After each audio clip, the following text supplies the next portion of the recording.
మీ personal interviews మరియు వ్యాపార ప్రకటనల కొరకు ఈ నెంబర్ని సంప్రదించండి. నమస్తే, వెల్కమ్ టు మనం టీవీ. ప్రస్తుతం నాతో పాటు ఉన్నారు బిగ్ బాస్ ఫేమ్ శేఖర్ భాషా గారు. వారితో మాట్లాడదాం. భాషా గారు నమస్తే. నమస్తే వలై. బాగున్నారా? శేఖర్ భాషా గారు, నిన్నటి నుంచి ఇండస్ట్రీని ఒక కుదుపు కుదిపేస్తోంది తెలంగాణ మంత్రి కొండా సురేఖ చేసినటువంటి వ్యాఖ్యలు. హీరో నాగార్జున పరువు నష్టం దావా కూడా వేశారు. ఆమె మీద క్రిమినల్ కేసు కూడా నమోదు చేశారు నాంపల్లి కోర్టులో. సో ఎట్లా చూస్తారు? ఆమె ఈరోజు ఉదయం క్షమాపణ చెప్పింది. ఒక మహిళగా కేటీఆర్ ఆయన అనుచరులు ఎలాంటి వ్యాఖ్యలు చేశారో, ఎంత మదన పడ్డానో, ఒక మహిళను కూడా చూడకుండా వాళ్ళు చాలా అవమానకరంగా మాట్లాడారు. ఆయన ఉద్దేశించి నేను విమర్శలు చేసే క్రమంలో అవి వచ్చినాయి.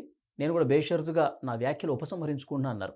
కానీ సినిమా ఇండస్ట్రీ నుంచి ఒక్కొక్కళ్ళు ఇంకా స్పందిస్తూనే ఉన్నారు, కొండా సురేఖని విమర్శిస్తూనే ఉన్నారు. ఇప్పుడు ఈ పరువు నష్టం దావా వేసిన నేపథ్యంలో ఏమంటారు? సో ఫస్ట్ ఆఫ్ ఆల్ ఆవిడ తప్పు తెలుసుకుని క్షమాపణ అడిగినప్పుడు ఇంకా నేను దాని గురించి మాట్లాడడానికి ఏం లేదు. ఆవిడ సంస్కారవంతంగా సరే తప్పులు పొరపాటు తప్పు అనేసింది ఒక మాట, బట్ క్షమాపణ చెప్పింది కాబట్టి ఆవిడ తప్పు తెలుసుకుంది. మనం అందరూ కూడా దాన్ని అప్రిషియేట్ చేయాలి, ఆవిడ క్షమాపణ చెప్పిన దానికి.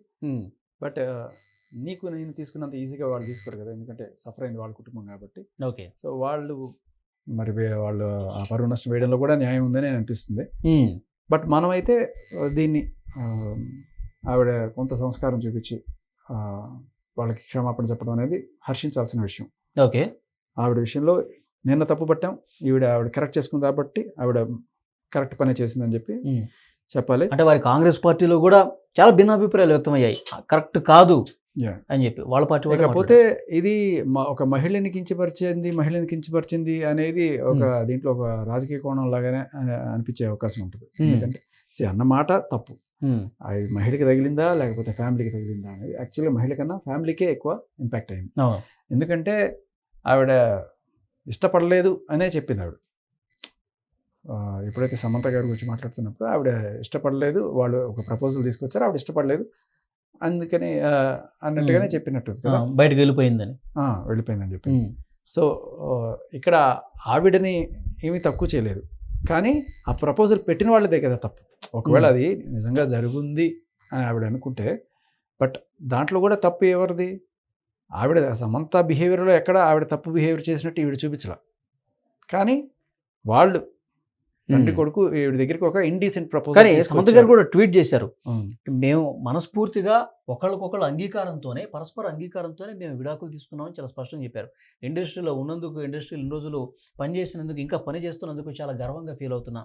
ఇండస్ట్రీలో ముందుకు రాణించాలంటే చాలా బలమైనటువంటి వ్యక్తిత్వం ఉండాలి, అది నాకు ఉన్నందుకు నేను చాలా గర్వపడుతున్నానని చెప్పి సమంత గారు చేశారు. కానీ ఇలాంటి వ్యాఖ్యలు ఇంత దిగజారుడుగా మాట్లాడటం అనేది ఒకసారి ఇక్కడ మాట్లాడింది నిజంగా చెప్పాలంటే ఇండీసెంట్ ప్రపోజల్ ఒకటి సమంత గారికి దగ్గరికి వీళ్ళిద్దరూ తీసుకొచ్చారు, ఎవరు తండ్రి కొడుకు ఇద్దరు కూడా ఈ ఇండీసెంట్ ప్రపోజల్ తీసుకొచ్చారు అని ఆవిడ ఆరోపించింది.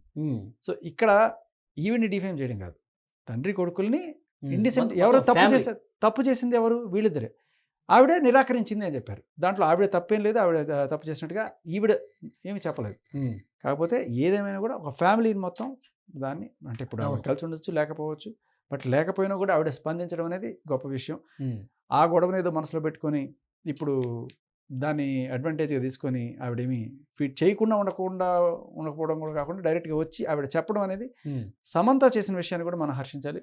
సో అన్ని చోట్ల నుంచి కూడా పాజిటివ్ గా కనిపిస్తుంది.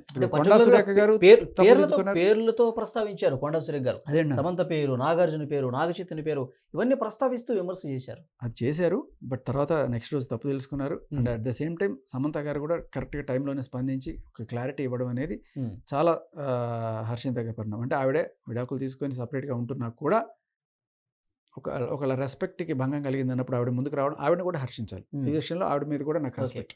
ఇప్పుడు క్షమాపణ చెప్పిన తర్వాత కూడా ఇంకా ఆ ఫ్యామిలీ సఫర్ అవుతున్నట్టు కనిపిస్తుంది. ఈ క్రిమినల్ కేసు పెట్టడం కావచ్చు, పరువు నష్టం దావా వేయడం కావచ్చు. నిజం ఈ పరువు నష్టం దావా కేసుల్ని మీరు ఏ విధంగా చూస్తారు? గతంలో పరువు నష్టం వేసిన కేసుల్లో ఏమన్నా డబ్బులు చెల్లించుకున్న పరిస్థితి ఏమన్నా ఉందా? ఇది ఎట్లా ఉండబోతుంది? ఇది బేసికలీ అన్నమాట ఒకటైతే దానికన్నా కరెక్ట్గా ఎక్కువ ప్రాబ్లం అనేది మీడియాతోనే అవుతుంది. ఎందుకంటే దాన్ని చిలువలు పలువులుగా వ్యాఖ్యానించడాలు, రకరకాల తమ్నైల్స్ పెట్టడాలు, వీటితోటి వాళ్ళకి. బట్ ఏదేమైనా దానికి కారణం అక్కడ మూలం అది. బట్ మీడియా కూడా దీన్ని ఎంత తొందరగా వెళితే అంత తొందరగా తగ్గించడం వల్ల ఆ డ్యామేజ్ని మనం తగ్గించవచ్చు. లేకపోతే అది ఎలా ఉంటుందంటే పెళ్ళికొడుకు వీడేనండి, ఈ షర్ట్ నాది కాదు అన్నట్టు ప్రతిసారి Okay. అది గాయం రేపుతున్నట్టు ఉంటుంది. సో అంటే క్షమాపణ చెప్పిన తర్వాత కూడా ఈ కేసు ఇంకా కోర్టు సీరియస్గా తీసుకునే అవకాశం ఉందంటారా? నాకు తెలిసి ఆవిడ చెప్పేలోపే వీళ్ళు వేసినట్టున్నారు. తర్వాత ఏదైనా రాజీ జరిగే అవకాశాలు ఏమన్నా లేకపోలేదా అన్నట్టు కూడా నేను చూస్తున్నాను. ఓకే. ఎందుకంటే ఇప్పుడు గవర్నమెంట్ కూడా వాళ్ళది ఉంది కాబట్టి, అంటే ఈక్వేషన్లో బలాబలాల ఈక్వేషన్ కూడా చూసుకుంటే మేబీ అంత ధైర్యం చేయకపోవచ్చేమో. ఎందుకు అన్ని రకాలుగా కూడా ఇప్పుడు ఎవరికైనా బలం ఉన్నా లేకపోయినా ఏమున్నా ఒక సయోధ్య అనేది ఆల్ ద టైం కోరుకుంటారు. ఎందుకు ఈ కోర్టుల చుట్టూ వాటి చుట్టూ తిరిగి ఎందుకు టైం వేస్ట్ చేసుకోవాలని ఎవరికైనా ఉంటుంది. అందుకని సగానికి సగం ఈ పరువు నష్టం దావాలి ఇవన్నీ కూడాను ముందుకు వెళ్ళవు, ఎక్కడో ఒక చోట కాంప్రమైజ్ అయిపోతాయి. సో ఇది అలాంటిదే.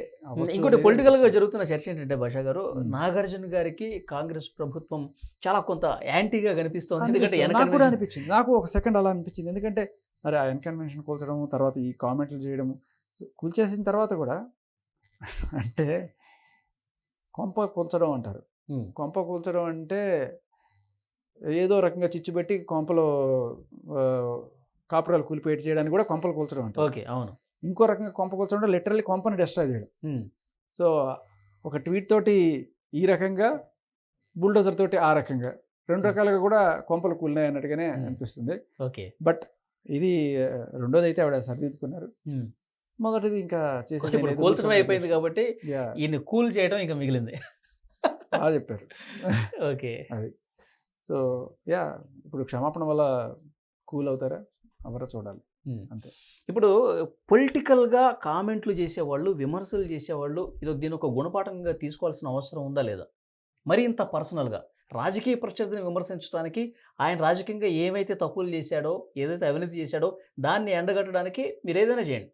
కానీ వాళ్ళని విమర్శించాలని చెప్పి వేరే ఫ్యామిలీలు కూడా తీసుకొచ్చి మాట్లాడటం, అందులోనూ మహిళలను కూడా తీసుకొచ్చి బజార్కి ఇర్చడం అంటే నిజంగా ఎవరు సహించట్లేదు. మెగాస్టార్ చిరంజీవి గారి దగ్గర నుంచి ప్రతి ఒక్కరు, హీరోయిన్లు, డైరెక్టర్లు, ప్రొడ్యూసర్లు అందరూ స్పందిస్తున్నారు, తప్పుపడుతున్నారు. అందుకని ఇప్పుడు తప్పుపట్టారు, అది ఆవిడ తెలుసుకుంది, క్షమాపణలు అడిగారు. సో దానికి ఆవిడ క్షమాపణ చెప్పిన దానికి కూడా నేను హర్షిస్తున్నాను. మరి అలాగే ఇప్పుడు వాళ్ళ పెయిన్ అయితే మనం తగ్గించలేం కదా, వాళ్ళు ఎంత పెయిన్ పడ్డారో దానికి వాళ్ళు. అంటే పార్టీల పరంగా ఎట్లా ఉండాలంటారు? మనం చెప్పినంత మాత్రం వాళ్ళు ఉంటారని మనం అనుకోకర్లేదు. అక్కడ అంతా కూడా ఇట్స్ ఎ గేమ్ ఆఫ్ ఇదేమంటారంటే రాజకీయం అంటారు దీన్ని. బేసికలీ రాజకీయం అవతల ప్రత్యర్థి పార్టీని విమర్శించడం కోసం ఎక్కడ ఏ పాయింట్లు దొరుకుతాయి అనే ఆలోచనలో కొన్నిసార్లు అత్యుత్సాహం వల్ల జరిగే ఇటువంటి మిస్టేక్స్ ఇవి. బిగినర్స్ మిస్టేక్స్ అంటే ఆ టైప్లో. బట్ ఖచ్చితంగా ఇది ఒక గుణపాఠం అవ్వాలి అంటే మరి ఈ పరువు నష్టం దావా ముందుకెళ్ళి దానికి ఏదైనా పెద్ద చర్య లాంటిది ఏదైనా జరిగితే ఖచ్చితంగా అందరికీ గుణపాఠం అవుతుంది. నువ్వు నేను మాట్లాడుకుంటే అది పెద్దగా మొత్తానికి ఇండస్ట్రియల్ కావచ్చు, పొలిటికల్ కావచ్చు, పెద్ద ఎత్తున దుమారం రేగిన పరిస్థితి మనం చూస్తా ఉన్నాం. సో ఇంతకుముందు పిసిసి అధ్యక్షులు మహేష్ కుమార్ గౌడ్ గారు కూడా సో ఇండస్ట్రీని ఒక విన్నపం చేశారు. ఆమె క్షమాపణ చెప్పేసింది కాబట్టి ఇక వదిలేయండి అని చెప్పి ఒక రిక్వెస్ట్ కూడా చేశారు. చూద్దాం ఇక ఇండస్ట్రీ కూల్ అవుతుందా లేదా, నెక్స్ట్ పరిణామాలు ఎట్లా ఉంటాయి అన్నది కూడా చూద్దాం. ఇండస్ట్రీ కూల్ అవ్వచ్చు, నువ్వు నేను కూల్ అవ్వచ్చు, కానీ దెబ్బతిన్న వాళ్ళు కాబట్టి వాళ్ళ చర్యలు ఏదైనా సరే మనం విమర్శించడానికి లేదు. వాళ్ళు చేసింది తప్పు అన్న ముఖ్యమంత్రి స్థాయిలో ఏదైనా చర్చలు జరగాలి, అంటే వాళ్ళ పార్టీనే కాబట్టి చూద్దాం ఏం జరుగుతుందో. Thank you very much. నష్టపరిహారం కోసం కూల్చింది మళ్ళీ కట్టిస్తానా అది కూడా ఉండొచ్చు. అంటే అదేంటున్నాను, ఇప్పుడు అది కూల్చారు, దానికి ఏ రకమైన ఇది లేదు.